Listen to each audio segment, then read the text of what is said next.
As the war in Iran enters its seventh day, the conflict continues to spread across the region. Israel is expanding its attack today on Hezbollah in Lebanon, and the Gulf countries like UAE and Qatar, are intercepting Iranian drones aimed at U.S. bases on their soil. Longtime foreign correspondent Borzu Deragahi is on the line from Istanbul, Turkey. Borzu, nice to speak with you again. It's a pleasure. So earlier today, Israel carried out some of the most intense airstrikes in years against Iranian-backed Hezbollah militants in the suburbs of Beirut. What are you hearing about the damage? Well, I mean, I'm not quite sure about the damage. I haven't seen it. I think that several buildings in the Dahia, the southern suburbs of Beirut, have been damaged.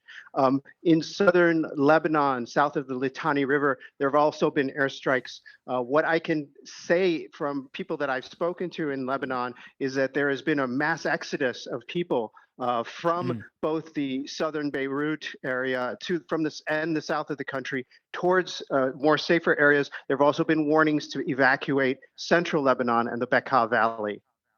Well, 2024 ceasefire between Israel and Hezbollah has all but disintegrated, it seems. Remind us what Israel is trying to accomplish here and what that front on this war, where it might end up.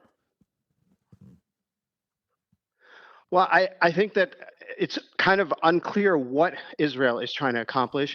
There were some very minor attacks by Hezbollah, rather insignificant, that kind of hit Israel but didn't do any damage. And Israel used that as a reason to launch this kind of campaign against the remnants of Hezbollah. I think more than anything, they want the Lebanese government to crack down on Hezbollah, disarm it, force it to disarm, force it to disband. And indeed, that could be working. The people that I spoke to in Lebanon are quite angry at Hezbollah for launching those missiles. They didn't do much in terms of changing the dynamics of the war, but they did do a lot in terms of giving Israel an excuse to move in on Lebanon. Well, as for Iran, the U.S. military says the number of missiles and drones that Iran is firing has fallen off sharply since the first days of the war. What do we know about how degraded Iran's military is now a week into the conflict? Not sure. Not sure about how much they are either degraded or conserving their fire for future conflict. It is in the Iranians' interests to have this thing drag out as long as possible. Just as the Trump administration wants to wind this down as quickly as possible and declare some kind of victory, the Iranians want this to go on for months. They want the world economy to hurt. They want the regional economy to hurt. They want basically to drag this thing out and give the U.S. a lesson that in deterrence, so that they will never again come back and do this. Well, and perhaps drag other players into the conflict. We've been reporting on Iran striking other Arab countries. Qatar's defense ministry said it intercepted an Iranian drone attack on the biggest U.S. military base in the region. How are those governments of Qatar and UAE and Bahrain, how are they responding? Because at a certain point, you'd have to wonder if they plan to strike back at Iran. Yeah, I think that is something that they're considering. And I've spoken to people in the Gulf who are talking about that. But I think that at this point, their calculation is that would only worsen things.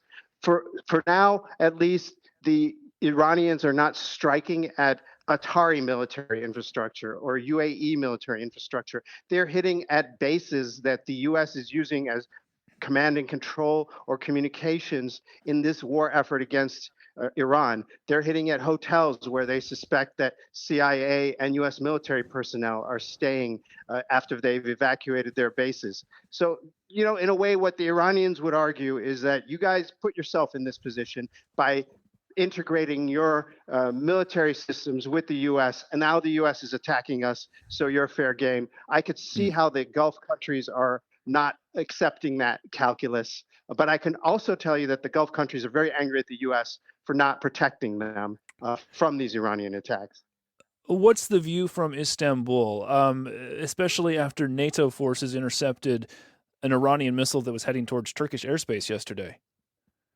Yeah, I think that's a really good question. I think that really upset the Turkish government.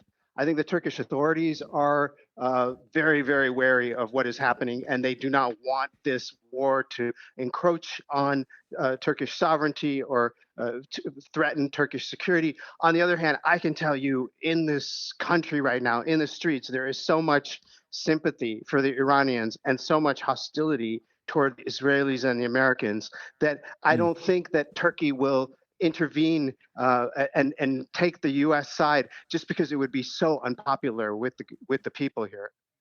Borsu Deragahi is a longtime foreign correspondent, author of the newsletter Badlands. Borzu, thank you so much. Appreciate it. It's been a pleasure.